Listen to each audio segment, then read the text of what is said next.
Hello everyone, my name is Riddhi. इस lecture में हम लोग देखेंगे role of governor pending bills. तो ये टॉपिक न्यूज़ में क्यों था? क्योंकि केरला, तमिलनाडु और पंजाब सुप्रीम कोर्ट गया था कि उनके जो बिल्स हैं वो काफ़ी टाइम से पेंडिंग है, तो उनके गवर्नर कोई एक्शन नहीं ले रहे हैं। तो उसके अगेंस्ट, अपने अपने गवर्नर्स के अगेंस्ट ये 3 स्टेट्स सुप्रीम कोर्ट गई थी।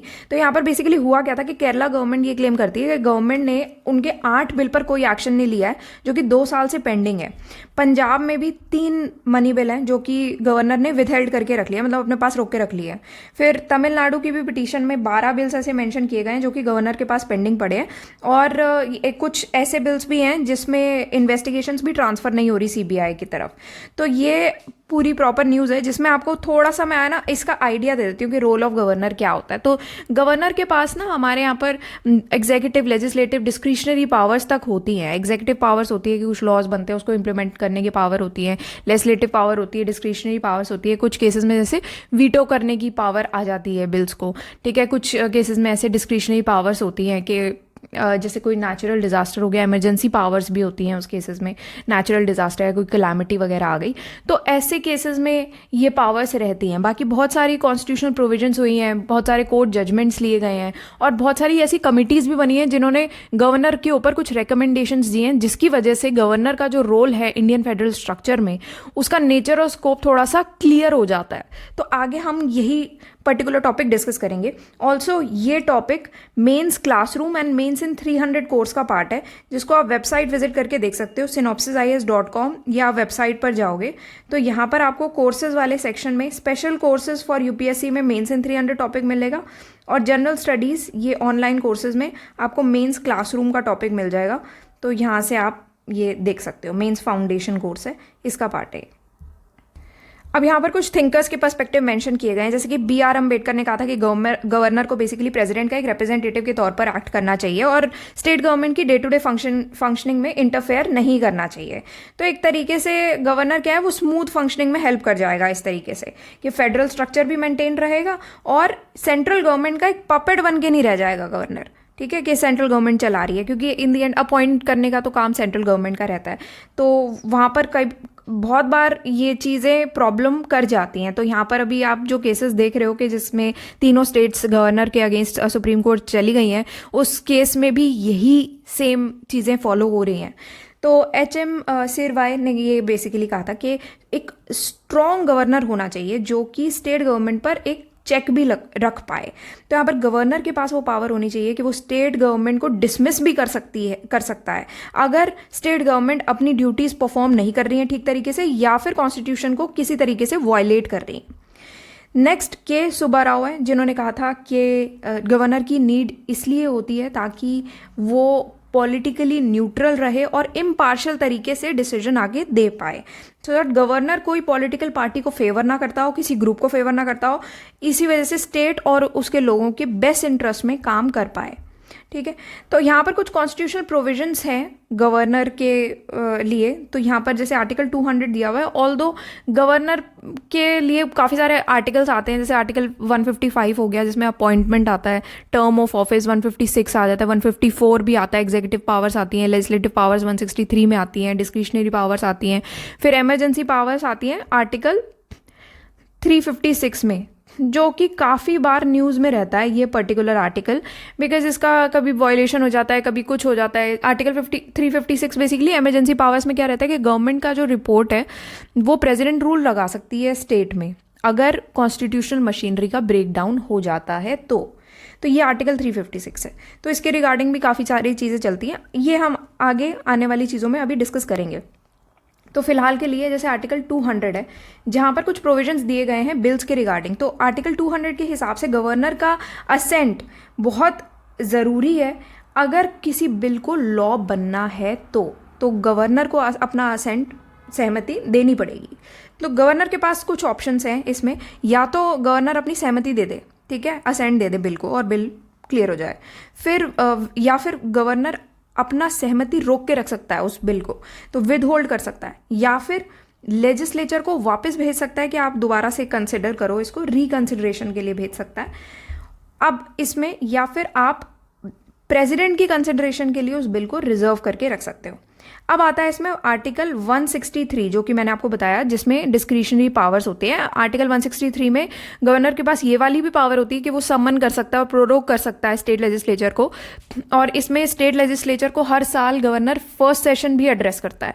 और साथ ही साथ डिस्क्रिशनरी पावर्स होती हैं। डिस्क्रिशनरी पावर्स में ये आ जाता है कि चीफ मिनिस्टर का अपॉइंटमेंट कर दिया, अगर किसी पार्टी के पास कोई क्लियर मेजोरिटी नहीं है तो चीफ मिनिस्टर का अपॉइंटमेंट गवर्नर ही करते हैं। तो यहाँ पर आर्टिकल 163 ये कहता है कि गवर्नर काउंसिल ऑफ मिनिस्टर्स के एड और एडवाइस के हिसाब से चलना चाहिए, एक्सेप्ट जब उसको अपना कोई डिस्क्रिशन एक्सरसाइज करना हो, उसके अलावा अदरवाइज गवर्नर अपना काउंसिल ऑफ मिनिस्टर्स की एड एंड एडवाइस पर चलेगा। फिर गवर्नर का जो डिसीजन होना चाहिए कि अब वो अपने डिस्क्रिशन पर चलने का, वही फाइनल होना चाहिए। देन सुप्रीम कोर्ट ने नबम रेबिया एंड 2016 का एक केस था जिसमें ये कहा था कि ये जो गवर्नर के जो डिसीजन है, अगर वो जुरिस्डिक्शन या फिर पावर को, अपनी पावर को एक्सीड कर ले जाती है, तो उस केस में जुडिशियल रिव्यू के अंतर्गत आता है ये पूरा केस। ठीक है, तो यहाँ पर मैं आपको थोड़ा सा ना केस ही बता देती हूँ कि गवर्नर का जो रोल है वो स्क्रूटनी में आ जाता है जब वो जो स्टेट असेंबली का सेशन है उसको एडवांस कर देता है। ठीक है, तो इससे क्या होता है, पॉलिटिकल टर्मोइल क्रिएट हो जाता है। तो सुप्रीम कोर्ट का ये केस हुआ था Nabam Rebia versus deputy speaker Arunachal Pradesh का। ठीक है, तो यहाँ पर ये 2016 का ये केस बनता था जहाँ पर गवर्नर के एक्शंस को अनकॉन्स्टिट्यूशनल ठहराया गया था और ये एम्फेसाइज किया गया था कि गवर्नर की ड्यूटी बनती है कि वो इम्पार्शियली एक्ट करें। ठीक है, तो बेसिकली यही है कि गवर्नर अगर एक्सीड कर देते हैं ना, अपनी पावर के बियॉन्ड जाके कोई डिसीजन सुना देते हैं, तो वो चीज़ अनकॉन्स्टिट्यूशनल मानी जा सकती है एंड देन वो जुडिशियल रिव्यू के अंडर आ जाता है। ठीक है, अब नेक्स्ट आपकी कुछ कोर्ट जजमेंट्स भी ली गई हैं रिगार्डिंग रोल ऑफ गवर्नर। तो कौन कौन सी कोर्ट जजमेंट्स हैं, जैसे कि SR बुमाई केस 1994। तो सुप्रीम कोर्ट ने यहाँ पर गवर्नर की एक रिपोर्ट थी, तो उसको कहा था कि ये रिपोर्ट जो है वो जुडिशियल रिव्यू के लिए सब्जेक्टेड भी है, मतलब जुडिशियल रिव्यू इस पे हो सकता है और कोर्ट जो है वो ऐसे मटेरियल को स्क्रूटनाइज भी कर सकता है जिस मटेरियल पर प्रेसिडेंट रूल इम्पोज किया गया था। तो ये जो केस था उसने आर्टिकल 356 जो मैंने आपको बताया था उसके आर्बिट्ररी यूज को प्रिवेंट करने के लिए कुछ गाइडलाइंस दी गई थी। तो यहाँ आर्टिकल 356 को आप ऐसे ही एक्सरसाइज ना कर दो बैठे बिठाए, तो उसके अगेंस्ट ये गाइडलाइंस दी गई थी जिस वजह से जुडिशियल रिव्यू के अंडर ये आ गया था।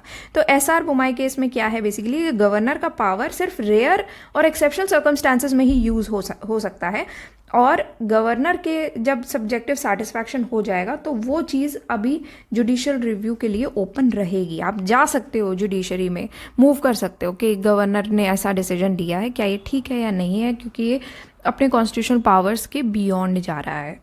Okay, then Shamsher Singh case है 1974 का ये केस आया था।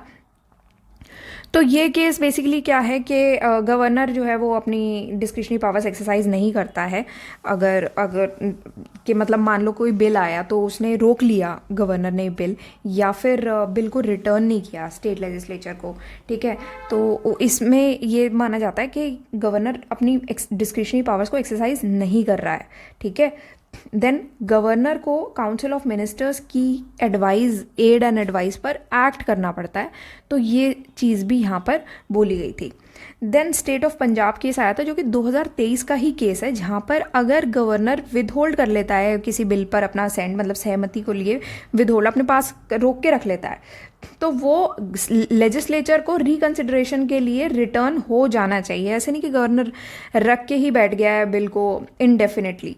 ठीक है, तो ऐसे कितने भी लंबे टाइम तक ऐसे नहीं रख सकते। फिर वाइस चांसलर केस हुआ था 2023 का ये केस है, वाइस चांसलर केस, जिसमें गवर्नर्स जो कि यूनिवर्सिटी चांसलर्स की तरह एक्ट कर रहे हैं वो काउंसिल ऑफ मिनिस्टर्स की एड एंड एडवाइस के लिए बाउंड नहीं है, वो अपनी डिस्क्रिशनरी पावर्स यूज़ कर सकते हैं इस केस में। देन तमिलनाडु गवर्नर केस है, 2023 का केस है अगेन ये भी, कि गवर्नर प्रेसिडेंट को बिल्स रेफर नहीं कर सकते आफ्टर असेंबली ने मतलब री इनैक्ट कर दिया बिल को। कि मान लो गवर्नर ने एक डिसीजन लिया था कि मैं इस बिल को रोक के रख रहा हूँ। ठीक है, अब असेंबली ने ये बिल को री इनैक्ट कर दिया। ठीक है। तो अब ये जब री इनैक्ट हो गया है तो उसके बाद गवर्नर ये बिल को प्रेसिडेंट को रेफ़र नहीं कर सकता। देन बहुत सारे ऐसे इश्यूज़ हैं जो कि गवर्नर के रोल को कंसर्न करते हैं। तो ये कौन से इश्यूज़ हैं, यहाँ पर आप एक और केस इनफैक्ट मेंशन कर सकते हो, मैं आपको बता देती हूँ, जस्ट ध्यान आ गया। 2007 का एक केस था, राजेंद्र सिंह राणा वर्सेस स्वामी प्रसाद मौर्य। तो यहाँ पर सुप्रीम कोर्ट ने कहा था कि गवर्नर की जो डिस्क्रिशनरी पावर्स हैं चीफ मिनिस्टर के अपॉइंटमेंट में, वो जुडिशियल रिव्यू के बियॉन्ड नहीं है और वो इसलिए एक्सरसाइज किए जाने चाहिए ताकि डेमोक्रेटिक प्रिंसिपल्स को प्रमोट किया जा सके। तो ये चीज़ यहाँ पर बोली गई थी। देन कौन से इश्यूज़ हैं जो कि गवर्नर के रोल को कंसर्न करते हैं, कि सबसे पहले तो पेंडिंग डिसीजन। यहाँ पर क्या होता है ना कि अगर मान लो गवर्नर कोई लेजिस्लेशन पर अपना असेंट नहीं देता है या फिर कुछ इंपॉर्टेंट अपॉइंटमेंट्स नहीं हो पाते हैं उस वजह से, तो उससे क्या होता है ना, डिले होता रहता है, जिस वजह से कॉन्स्टिट्यूशनल डेडलॉक क्रिएट हो जाता है और पार्लियामेंट्री डेमोक्रेसी अननेसेसरली वो डिसरप्ट हो जाती है। फिर एडमिनिस्ट्रेटिव इनएफिशिएंसी आती है, मतलब गवर्नर और स्टेट गवर्नमेंट के बीच में बन नहीं रही है तो एडमिनिस्ट्रेटिव डिसीजन रुक जाएंगे, अपॉइंटमेंट्स रुक जाएंगे। फिर आप वही कहोगे कि मतलब आपकी डेवलपमेंट ही रुक गई पूरे स्टेट की, आप अपने छुटपुट झगड़ों में पड़ के और चीज़ें ख़राब कर रहे हो। फिर पॉलिटिकल इंटरफेरेंस भी बहुत रहता है कि गवर्नर अपनी डिस्क्रिशनरी पावर्स जब यूज़ करते हैं, गवर्नमेंट फॉर्मेशन होता है, तो यहाँ पर गवर्नर्स को देखा गया काफ़ी बार कि वो अपना पॉलिटिकल बायसनेस दिखाते ज़रूर है, कि जिस भी पार्टी के पक्ष में गवर्नर रहते हैं उनकी तरफ बायस्ड होते हैं वो। तो अभी क्या होता है, जुडिशरी पर भी अननेसेसरली बर्डन पड़ता है कि लीगल चैलेंजेस, इंटरप्रिटेशंस फेस करने पड़ते हैं। क्योंकि गवर्नर का अपना डिस्क्रिशनरी पावर एक्सरसाइज कर देता है उसमें, और उनके एक्शंस में कुछ डिस्प्यूट्स जैसे अराइज हो जाए, ठीक है, तो उससे लीगल चैलेंजेस, इंटरप्रिटेशंस आ सकते हैं। जैसे कि अभी जो हमने वाइन न्यूज़ पढ़ा था उसमें क्या हो रहा है, ये लीगल चैलेंजेस में ही तो फंस गए हैं ना। सिर्फ दोनों की आपस में लड़ाई हो गई है, स्टेट गवर्नमेंट की और गवर्नर की, बन नहीं रही है। तो उससे क्या होता है, स्मूथ फंक्शनिंग नहीं चलती है फिर एडमिनिस्ट्रेशन की। अब पॉलिटिकल न्यूट्रलिटी मेंटेन करना तो इनफैक्ट सबसे बड़ा चैलेंज रहा है, क्योंकि गवर्नर्स क्या होते हैं, सेंट्रल गवर्नमेंट के द्वारा अपॉइंट किए जाते हैं। तो यहाँ पर एक रूलिंग पार्टी की तरफ ना एक फेवरेटिज्म चलता है यहाँ पर, कि भाई हम तो अपनी रूलिंग पार्टी की तरफ फेवर करेंगे, उसी के हिसाब से हम चलेंगे। और गवर्नर को जैसे अपॉइंट कर दिया सेंट्रल गवर्नमेंट ने, तो अब वो वहीं चलेगा। अगर पार्टी जो स्टेट गवर्नमेंट में, अगर कोई पार्टी पावर में है जो कि सेंट्रल गवर्नमेंट के ऑपोजिशन में रहेगी, तो फिर वो चीज़ आपको पॉलिटिकल न्यूट्रलिटी बनाना बहुत मुश्किल चीज़ आ जाती है। फिर कॉन्स्टिट्यूशनल एम्बिगिटी, मतलब कि क्या होता है कि ना, कॉन्स्टिट्यूशन अभी गवर्नर की जो डिस्क्रिशनरी पावर्स हैं वो पूरी अच्छे से बता नहीं रखी हैं कॉन्स्टिट्यूशन में, जिसकी वजह से ना अलग अलग लोग अलग अलग तरीके की इंटरप्रिटेशंस करते हैं। तो बहुत ही एम्बिगियस है, आप ये कह सकते हो, ठीक है, कि स्पष्ट नहीं है जो गवर्नर की डिस्क्रिशनरी पावर्स हैं। तो इस वजह से भी डिस्प्यूट्स अराइज हो जाते हैं। स्टेट लेजिस्लेशन में क्या रोल है, तो गवर्नर्स बहुत इंपॉर्टेंट रोल प्ले करते हैं लेजिस्लेटिव प्रोसेस में। वो अपने बिल्स को विदहोल्ड कर सकते हैं, क्वेश्चंस रेज कर सकते हैं कि उनका इन्वॉल्वमेंट कितना है वगैरह। देन रिलेशनशिप चीफ मिनिस्टर के साथ अगर ख़राब हो जाता है गवर्नर का, तो उससे क्या होता है, स्टेट गवर्नमेंट की स्मूथ फंक्शनिंग में अफेक्ट आता है उसका। फिर कुछ वे फॉरवर्ड्स यहाँ पर दिए गए हैं। अगर अलग अलग कमीशंस के तौर पे अगर बताएं, तो सबसे पहला सरकारिया कमीशन आती है। सरकारिया कमीशन बेसिकली इसलिए अपॉइंट की गई थी ताकि स्टेट गवर्नमेंट और चीफ मिनिस्टर्स के बीच का ये जो रिलेशनशिप है और बैलेंस ऑफ पावर है उसको एग्जामिन कर पाए। तो इसने गवर्नर के रिकमेंडेशन प्रोवाइड किया, गवर्नर को कैसे सिलेक्ट करना है, अपॉइंटमेंट कैसे करना चाहिए।